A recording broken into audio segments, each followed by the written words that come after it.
The Rings of Saturn is a 1995 novel by the German author Winfried Georg Sebald. Sebald was born in Bavaria in 1944. His father served in the German army throughout the war and was only released from confinement as a POW in 1947.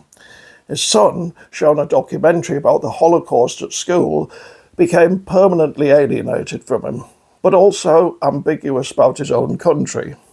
In adulthood, he lectured at the British universities of Manchester and East Anglia.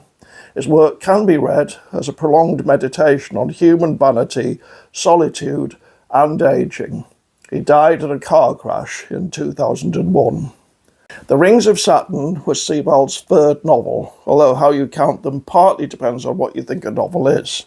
In this case, it's an account of a long walk through Suffolk on Britain's east coast by an unnamed author who resembles Sebald, but also contains elements of his friends, punctuated by long digressions on topics like the introduction of the silkworm to Europe, the last Dowager Empress of China, the life of Edward Fitzgerald, the background to Joseph Conrad's Heart of Darkness, and the decline of the herring.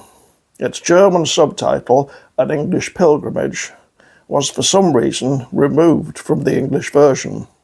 It begins with two epigraphs, both of which give a sense of its flavour. The first, a quotation from Conrad, reads, "We must forgive those unfortunate souls who choose to make the pilgrimage on foot, who walk along the shore and watch without understanding the horror of the struggle, the joy of victory, or the profound despair of the vanquished." The second comes from a German encyclopedia and tells us that Saturn's rings are probably the remains of a former moon that was destroyed by the planet's tidal effects. The Rings of Saturn was quite original in its day. It blurs the boundaries of fact and fiction, and the digressions always appear fairly natural in context. Its atmosphere of brooding melancholy is supplemented by photographs, many taken by the author himself, but which don't necessarily illuminate the text. The French scholar Anne-Laure Fortin-Tournez has spoken of the unexpectedness and untimeliness of the eruption of the visual into the text, an untimeliness that designates the photographs as ruptures rather than as continuities. Its English translation is a very straightforward read. Sebald's prose is clear and devoid of stylistic gimmickry. Having said that, the German is supposed to be rather old-fashioned. The Marxist critic Mark Fisher described it as antiquated and said Sebald proffers a mittelbrow miserableism, which acted as if many of the developments in 20th century experimental fiction and popular culture had never happened.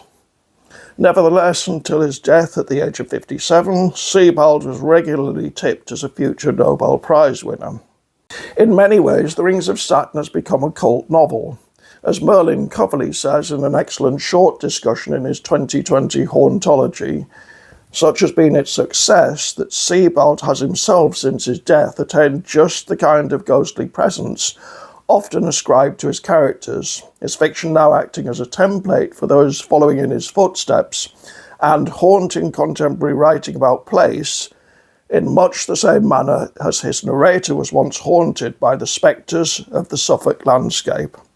It's recognisably an exercise of sorts in the kind of psychogeography Coverley describes in his 2018 book of the same name. One surprising omission is any reference to the English ghost story writer M.R. James. I say surprising because James's stories are frequently set on the East Anglian coast, and they evoke a similar mood. They'd have been an ideal mesh. In summary, this is a very good novel, but it's not the sort of thing everyone will enjoy.